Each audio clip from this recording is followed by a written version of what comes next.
My name is Luke, and for today's Grover, we are going to be learning some of the basics of chess. To start off with, we are going to learn the names of all the chess pieces. This piece is the king. This piece is the queen. This piece is the bishop. This piece is the knight. This piece is the rook. And these pieces are pawns. Now, when setting up the board, there's some easy tips and tricks to remember which way the board faces. The first thing to remember is that white has A1. If you see right here in this bottom left corner, the A1 square is in the bottom left side of white. The other thing to remember is no matter which side of the board you're on, the white corner is in the bottom right. You can remember this because white and right rhyme. Now, to move your pieces, to know how to play chess, you'll need to know how to move your pieces. The first piece to know how to move is the pawns. A pawn can move one square forward at any time.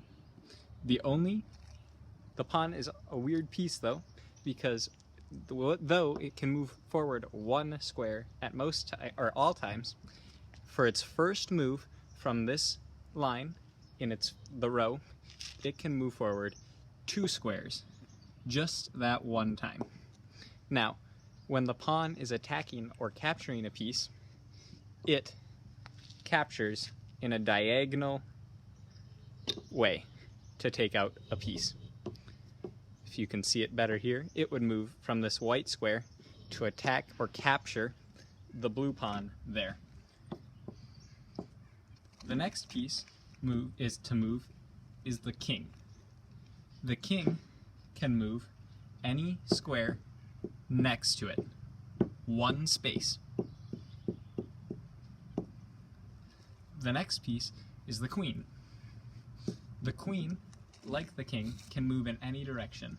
The only difference is that the queen can move to any square along any of the directions. It can move all the way across horizontally, or can move across diagonally. That is to capture and move. Same with the king, can capture in any of the squares that it can move to. The bishop can move diagonally and capture in any spot diagonally. This means that when you have a bishop on blue squares, it will only ever be on blue squares, and when you have a bishop on white squares, it'll only be on white squares. The next piece we're going to look at is the rook. The rook is like the bishop, but it can move horizontally in all directions. It can move as far as it can in all those directions. The last piece is the knight. Sometimes called a horse, the knight can move in a direction in an L shape. This means that from its square, it can move 1, 2, and over 1, or 1 over and 1, 2 in any direction. This means that it has 8 different squares that it would normally be able to move to. Those squares are this square, this square, this square, this square, this square, this square, this square, and this square. That is all the pieces. If you couldn't see well, a pawn can move forward 2 spaces on its first and 1 on its any other move, or any move, as well as captures diagonally. Pawns can also only move and capture forward, so they can only move this way, as well as capture here or here. They cannot capture behind them or move behind them. When setting up your board, it is also important to notice the pawns all go across in the second row. Then the order starts with your queen and king. Your queen is always on its own color. In this case, my white or yellow queen is on the white square, and the king is on the other middle square. Next to those pieces is the bishop.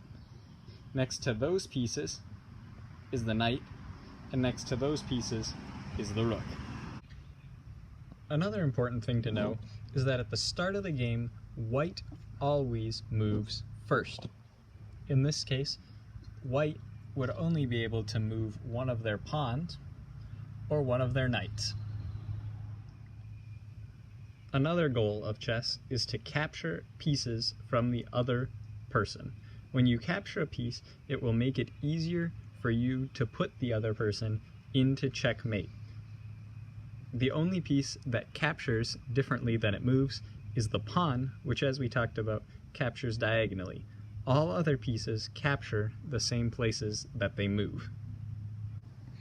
The goal of chess is to put the other person's king into checkmate. The way you do this is by first putting the king into check. To put the king into check, a piece from your side must be threatening the king from the other person. For example, this queen is threatening the king because it would be able to move to the king's spot on their turn. Or this knight is now threatening the king by being able to move to attack the king on its next turn. Now, to put a person into checkmate, several categories must be filled. First, the king must not be able to run away from the check. For example, in this case, the king could move to either any of these blue squares or that white square to escape check, like this. Now, the next category that must be filled is no piece must be able to block the piece that is putting the king into check. For example, if there was a rook here next to the king, it could block the check like this, therefore making it not a checkmate. The last thing that must happen is to put a piece into check, such as this, for it to be a checkmate, is the queen cannot, or the piece putting the king into check, cannot be able to be captured by another piece. For example, in this case, the rook could come across and capture the queen, making it not a checkmate. An example of white putting black into checkmate in this case would be if the white queen moved to f7. In this case, we need to check to make sure that all the categories are filled. First, the king is put into check by the white queen. One check. Next, we need to check the three other things about a checkmate. Can the king run away? The king cannot move into any square that would put it into check, so it cannot move to this square because the bishop would be attacking that square. It cannot move to this square because the knight is attacking that square, as well as the queen. It can't move here because of the queen, and it can't move here because of the queen. Next, we need to make sure no pieces can block the queen. There is no space between the two pieces, so no piece can block it. And finally, nothing can capture the queen. No other pieces on this board would be able to move and capture the queen, therefore making it a checkmate. That was some of the basics of chess. If you need help, you should ask someone you know who also knows chess and see if they can help teach you as well. Bye.